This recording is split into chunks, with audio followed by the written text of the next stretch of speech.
2025 foi um ano muito especial pra mim porque eu consegui finalmente reacender essa chama por literatura, tanto por ler quanto por escrever. E vindo de um ano que a gente tá simplesmente maluco pelo simples fato da gente não querer tirar a cara do celular, eu acho que ele é uma das coisas mais importantes que eu consegui fazer no ano passado. Oi, meu nome é Gabriel Carelli e desses 28 livros eu escolhi 10 que foram, sem dúvida nenhuma, meus favoritos do ano de 2025, minhas leituras favoritas, e eu preciso falar aqui pra vocês, eu ainda vou tentar convencer você a ler pelo menos algum desses livros aqui.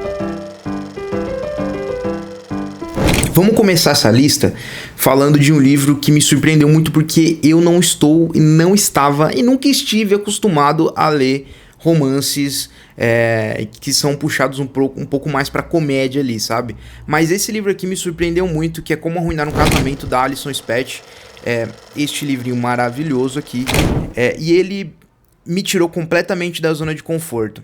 Aqui a gente acompanha a Phoebe, que é uma mulher que chega num hotel maravilhoso, ela aluga um quarto com vista de frente pro mar. Aí você me pergunta, por que ela quer passar férias? Não, porque na verdade ela quer ter uma imagem muito linda quando ela for passar a moto na rua e estragar seu vídeo inteiro. Ela aluga um quarto incrível com uma vista maravilhosa de frente pro mar, porque ela simplesmente pensa assim, isso daqui vai ser uma imagem linda quando eu finalmente me desviver.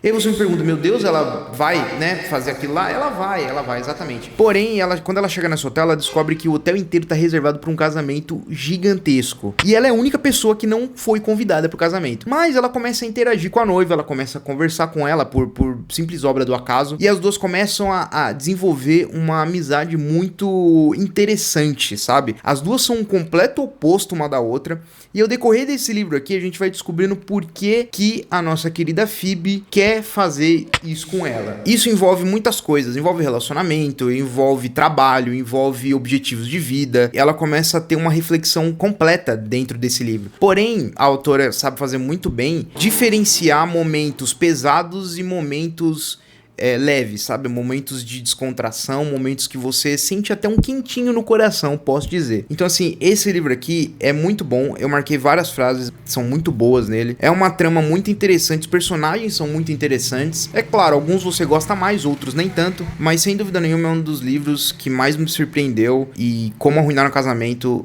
entra na minha lista de top 10. Agora a gente vai falar de um livro que me fez descobrir uma das minhas autoras favoritas desse ano, se não a minha favorita, entendeu? Porque eu estou completamente apaixonado pelo estilo de escrita dessa mulher. Eu estou falando de Catábasis, da Rebecca Cohen. Esse livro aqui, ele é maravilhoso. Ele é um lançamento desse ano, coisa que a maioria dos livros aqui que vocês vão ver não são, tá? Mas é um lançamento desse ano, é sensacional. Aqui a gente acompanha a Alice, que é uma estudante universitária de magia em Cambridge, e simplesmente a trama começa falando assim: eu sou Alice, eu tenho tantos anos, eu sou uma mágica, estou estudando, no caso, para me tornar uma mágica excepcional, e eu estou indo buscar o meu professor no inferno. Essa é a trama do livro. Aí entra o Peter, que é um colega de classe dela, que ela odeia, simplesmente ela odeia do fundo do coração esse cara deve ter feito alguma coisa muito ruim pra ela, e ao decorrer da trama, no inferno, a gente vai descobrindo coisas e situações que os dois personagens vão vivendo. Eles passam pelos 7 tribunais do inferno. Eu acho que são 7, tá? Posso estar enganado. Eles passam pelos tribunais do inferno, que são basicamente interpretados da obra de Dante, né? Da representação, no caso, do inferno de Dante. Só que é uma releitura, uma recriação. É como se Dante tivesse ido pro inferno realmente, voltado, escrito o livro, e aqui eles se referenciam várias e várias vezes, não só Dante, mas como várias outras obras, e isso quer dizer que é um livro difícil de ler? De forma nenhuma, tá? A galera no TikTok criou uma parada de tipo assim, nossa, esse livro é difícil de ler, você tem que ler esse livro, essa obra clássica aqui de não sei quantas mil palavras pra você conseguir ler Catábasis. É mentira, tá? A galera viajou legal, porque o que ela cita aqui, ela explica muitas das vezes, ou por personagens, ou por notas no rodapé da página, né? Mas é um livro sensacional, os personagens são maravilhosos, eles entram num arco de desenvolvimento, onde às vezes a gente volta pro passado deles, e a gente entende por que eles se tornaram as pessoas que eles se tornaram, porque eles chegaram em certo ponto de precisar ir buscar o professor no inferno, por que eles estão fazendo isso. E a trama é muito bom, o universo é maravilhoso, a magia aqui é baseada em línguas e também em matemática, ou seja, para englobar esse mundo de Dark Academia e universo mágico, simplesmente fiquei apaixonado. Nesse exato momento estou lendo Babel, que é outro livro da Rebecca, e também tô tão apaixonado quanto. Logo mais vocês vão ver eu falando de Babel aqui, tá? Então leiam Catábase. Outro livro aqui sensacional, que eu não esperava nada dele, nada, absolutamente nada, é Amanhã, Amanhã e Ainda Outro Amanhã, da Gabriela Zevin. Eu não sei exatamente como eu posso descrever esse livro, como se não uma bela amizade baseada em videojogos e videogames, entendeu? Aqui a gente acompanha 3 personagens, que 2 deles se conhecem desde criança, o outro, no caso desse trio magia aí, eles vão se conhecendo ao decorrer do livro. E aqui a gente acompanha esses 3 personagens numa jornada de amizade, de construção de vida. Eles acabam se conhecendo como pessoa muito melhor e como amigos também. Eles criam uma empresa de videogame, eles criam jogos e tudo é baseado no desenrolar dessa trama. E você fala, pô, mas sei lá, não parece ser muito interessante, mas eu te garanto que é, tá? Eu te garanto que faz muito sentido. E assim, a Gabriela faz um estilo de escrita aqui que é muito tranquilo de você ler, sabe? Ele não se torna maçante em momento nenhum. Em alguns momentos da história eu senti que talvez a gente poderia cortar algumas coisas, mas no final das contas acaba assim acrescentando a história dos personagens e ao decorrer da trama. Então assim, tudo aqui nesse livro funciona muito bem. É uma história de amizade, de reconstrução de amizade, de desenvolvimento de personagem, da jornada da vida e tudo aqui é muito, muito bom. Eu simplesmente adorei esse livro. Foi uma das minhas surpresas mais agradáveis desse ano aqui, sem dúvida nenhuma. Eu recomendo muito que vocês leiam esse livro. Depois, o meu orgulho do ano, porque a gente tá falando aqui de um calhamaço. Vocês já estão vendo a parte dele aqui. A gente tá falando de um calhamaço. E eu estou falando de It, a Coisa. It, a Coisa é um livro. Eu li porque, basicamente, eu tava muito afim de ler It por causa da série Welcome to Derry. E aí eu fui lá e assisti os 2 filmes de novo. E aí eu fui lá e assisti um pouco da série antiga de TV. E eu falei, beleza, eu tenho esse livro aqui na minha estante. Por que eu não leio ele? Aí eu olhei pras páginas de novo. E aí eu lembrei porque eu não queria ler ele. Mas eu fui lá, fui forte, falei, eu vou ler esse livro. E eu li. Demorei mais ou menos 23, 24 dias pra ler ele. Que é uma questão de orgulho pra mim. Não por ler rápido, mas porque eu consegui de fato terminar esse livro aqui. O King talvez tenha feito realmente o melhor trabalho da sua vida. Esse livro aqui, ele conta com várias tramas. Com o Grupo dos Otários, se eu não me engano, eu posso estar contando errado, tá? Mas são 6. Ele desenvolve esses 6 personagens de forma absurda, que assim, eu não imaginaria que seria possível alguém descrever tão bem. Eu sempre falo de que eu não consiga entender de que esse livro ele não se trata de pessoas de verdade, porque são tantos detalhes, tantas coisas que colocaram questionando os acontecimentos desse livro aqui, que ele se torna muito real, e eu acho que é por isso que esse livro talvez se torne tão aterrorizante para as pessoas, porque ele parece ser de verdade, ele parece acontecer de verdade. A história de Derry, a mitologia que o King cria aqui, as cenas, desenvolvimento dos personagens, cenas grotescas, aquele final que a gente não precisava dele, porque ele não faz sentido nenhum, mano, nenhum, eu posso falar aqui com tranquilidade. Aquele final da Beverly, ele não precisava acontecer. Ele estraga o livro?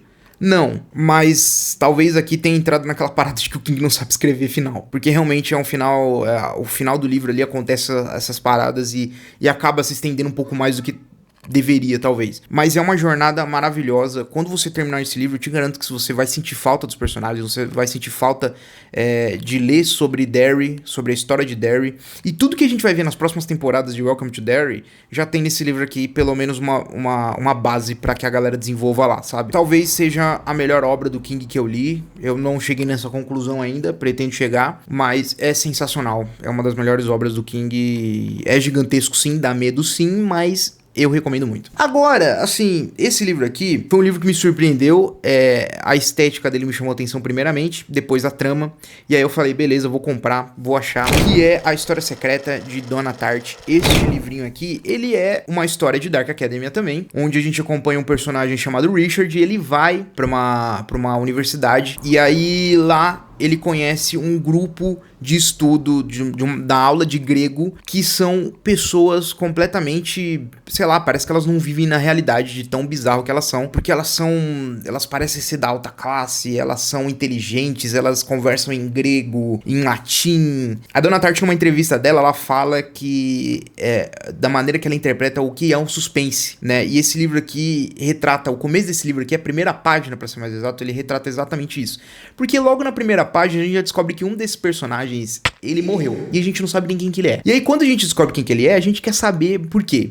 Depois que a gente sabe por quê, a gente quer saber o que acontece depois. É verdade, esse livro aqui, ele é basicamente dividido pela metade, porque metade a gente descobre por que esse personagem morreu e a outra metade a gente descobre as consequências da morte desse personagem. A Dona Tartt, ela consegue descrever a estética, os locais, os personagens, e uma das coisas interessantes sobre os personagens, tá? Eu não gosto de nenhum deles. Mas não é um não gostar de, tipo assim, meu Deus, eu tenho repulsa de ler sobre este personagem. Eles são interessantes. Essa é a questão. E isso faz com que você queira continuar lendo o livro. Não porque você gosta dos personagens, mas porque você acha eles interessantes e peculiares, de certa forma, a tal modo que você quer saber mais sobre eles. Isso, pra mim, é uma coisa muito difícil de você fazer na literatura. Porque eu vou dar um exemplo. Nos livros da nossa querida Freida McFadden, os personagens são desprezíveis, na minha opinião. A maioria deles, tá? Não todos, mas a maioria deles são desprezíveis. Como que a gente fala que eu quero ler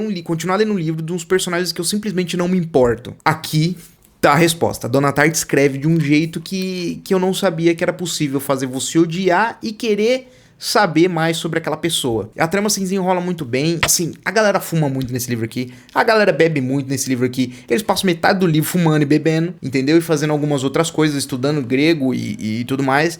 E essa estética aqui é muito interessante. Eu achei muito interessante e todo esse mistério que engloba aqui. Então, assim, leiam esse livro, tá? Eu dei uma chance pra esse livro aqui. Eu sei que ele já foi bastante comentado já. É um livro de 1992. Então, talvez você tenha um pouquinho de dificuldade pra achar. Mas eu juro pra vocês que vale muito a pena ler esse livro aqui, tá? Agora o próximo é responsável por simplesmente mudar a química do meu cérebro, tá? Eu estou falando de Clarice Lispector, Água Viva. E assim, eu não sei explicar direito por que eu amo tanto esse livro. Mas a Clarice Lispector, ela escreve de um jeito tão bizarro, com palavras e frases e tudo de um jeito tão maravilhoso que eu não sabia que era possível escrever desse jeito. É maravilhoso. Esse livro aqui eu não consigo falar. É um livro curto, mas é um livro que cada parágrafo ele vai te dar um murro na boca e você vai ficar extasiado com o que você tá lendo. Ele fala sobre amor, ele fala sobre arte, ele fala sobre pessoas, ele fala sobre a vida e tudo que te coloca em questionamento. Não é à toa que eu marquei esse livro de ponta a ponta e escrevi em cima dele várias e várias vezes. Porque esse livro aqui, ele é sensacional. Eu quero cada vez mais ler Clarice Lispector e esse daqui foi a minha porta de entrada. Eu não sei se é a melhor porta de entrada, mas funcionou pra mim. Funcionou muito bem. Leiam esse livro aqui. Agora um livro que eu não tô com ele fisicamente aqui, que é o nosso querido Mito de Sísifo, de Albert Camus. É um livro de filosofia, é um livro um estilo de livro que eu nunca pensei que eu fosse ler, mas eu li e eu me apaixonei. Achei um livro extremamente complexo, me deixou pensativo literalmente a cada página que eu virava. Talvez seja o livro mais anotado que eu tenho. Eu não tô com ele aqui porque ele está emprestado, mas eu garanto pra vocês que ele tá muito anotado, porque é um livro muito complexo que te deixa pensando o tempo todo. Tem ideias fortes ali dentro daquele livro. Eu não concordei com todas. Algumas eu me peguei questionando, outras eu me peguei olhando e falando, cara, isso aqui faz sentido. Talvez eu tenha achado uma resposta pra alguma pergunta que eu sempre tive. Essa filosofia de Albert Camus do absurdismo e tudo mais é uma parada muito interessante, mas que eu devo falar pra vocês que é muito bom, é excelente. É um livro pesado, é um livro que você vai demorar pra digerir. Mas se você tá afim de ler filosofia, se você tá afim de começar a ler filosofia, não sei se é uma boa porta de entrada no final das contas, pra mim funcionou bem, mas é isso. Mito de Sísifo foi um livro que mexeu muito comigo e mudou a química do meu cérebro. Outro livro aqui é Noites Brancas, de Fyodor Dostoiévski. Se você me acompanha nas redes de vídeo curtos, se você acompanha meus vídeos curtos aqui, você sabe o quanto que eu falei desse livro aqui, porque foi um livro que simplesmente me fez me apaixonar por Fyodor Dostoiévski, entendeu? Por esse escritor depressivo russo, que é um romancista, filósofo talvez, eu não posso falar isso com certeza, Tem gente que acha que ele é, inclusive o Camus no livro fala, Dostoiévski seria um ótimo filósofo se ele não fosse um romancista. Essa é uma das minhas citações favoritas do livro, porque eu tinha acabado de ler Noites Brancas. Então assim, esse livro aqui, ele conta a história do nosso querido protagonista, porque ele não tem nome, e como ele se apaixonou por Natienka. Eu acho que é assim que pronuncia, tá? E é uma história de como esse homem, ele começa a se apaixonar por ela. Ele é um homem completamente sozinho, completamente triste. A vida dele é fria, ele está na Rússia e tudo é muito gelado e cinza e não tem graça. Porém, quando ele conhece essa mulher, ele se apaixona completamente, ele conversa por ela e dentro de 3 noites a gente vai descobrir o que acontece com essa trama. E dentro desse livro aqui, ela pergunta pra ele fala, pô, mas o que você acha de mim? Ele começa a entrar numa parada de assim, umas 10 páginas, onde ele só se declara pra ela, por 10 páginas. Esse livro tem 80 e poucas páginas. E é uma das declarações mais lindas que eu já vi. E esse livro aqui é maravilhoso. O estilo de escrita do Dostoiévski é sensacional. Fyodor Dostoiévski, Noites Brancas, foi um dos meus livros favoritos do ano. É um dos meus livros 6 estrelas. E eu não consigo falar desse livro sem dar vontade de ler ele de novo, entendeu? No começo do vídeo, eu falei que eu tive minha chama de leitura reacendida e ele é responsável por um único livro, que é Aos Prantos no Mercado. Esse livro, eu não tô com ele físico aqui, porque ele está emprestado. Alô, Milena, devolve meu livro, por favor. E esse livro, ele conta a história de uma moça que tá se descobrindo na vida e tudo mais, e assim, do nada a mãe dela tá doente, entendeu? Do nada a mãe dela tá doente, a mãe dela tá com uma doença terminal e a gente vai recapitulando a vida dessa mulher, entendendo coisas ruins e coisas boas da vida dela. Como se trata de uma história real, não é uma história fácil de digerir, né? Porque existem momentos de felicidade, existem momentos de agonia, existem momentos de tristeza completos. Tudo que, da maneira que é escrita, da maneira que é colocado nesse livro, a gente se conecta de tal forma com os personagens. Não sei explicar, a gente fica meio embasbacado, assim, da maneira que as coisas acontecem. Por que se chama Os Prantos no Mercado esse livro? Porque essa personagem, né, essa mulher que a gente acompanha, ela é coreana, mas ela é nascida nos Estados Unidos, então ela é americana, né? Me expressei um pouco mal aqui, desculpa. A mãe dela e o pai dela são coreanos e a única coisa, quando ela se afasta dos pais, a única coisa que ela tem de perto que pode lembrar da casa dela é um mercadinho de rua que se chama Kmart, que é baseado em, que tem assim, né, coisas da cultura coreana pra você comprar. O kimchi que a mãe dela fazia era uma das coisas que conectava ela com o passado e com o amor da mãe dela e com o amor da família dela e com a relação que ela desenvolveu ao decorrer dos anos com a Coreia. Eu não quero falar mais sobre esse livro, tá? Tô me pegando um pouco emotivo aqui, não quero falar mais sobre esse livro, mas se você puder confiar em mim, lê esse livro. E pra finalizar, esse livro já tá gigante, peço desculpa pra você, inclusive, não sei quem vai ver esse vídeo, mas se você tiver vindo esse vídeo aqui até agora, saiba que eu te agradeço do fundo do meu coração. Esse livro agora, pra finalizar, é Billy Summers, do Stephen King. Eu li alguns livros do King esse ano, eu acho que foram 5 ou 6, e o It e Billy Summers foram os meus favoritos, tá? Billy Summers porque aqui a gente acompanha a história do nosso querido Billy Summers, né? O título é bem autoexplicativo nesse quesito. E o Billy, ele é um assassino de aluguel que está disposto a fazer um trabalho de matar um homem, porque ele vai receber tanta grana que finalmente ele vai poder se aposentar depois de 20 anos vivendo essa vida de matança, entendeu? Essa é a base do livro. Essa é a trama, e a gente sabe desde o começo de que em algum momento alguma coisa vai dar errado. E é isso que acontece. Não errado talvez da forma que a gente imaginaria, mas ele dá errado. E aí o livro, ele começa de fato a se desenrolar daqui pra frente. O King desenvolve esse personagem muito bem, como a gente já imagina que o King iria fazer.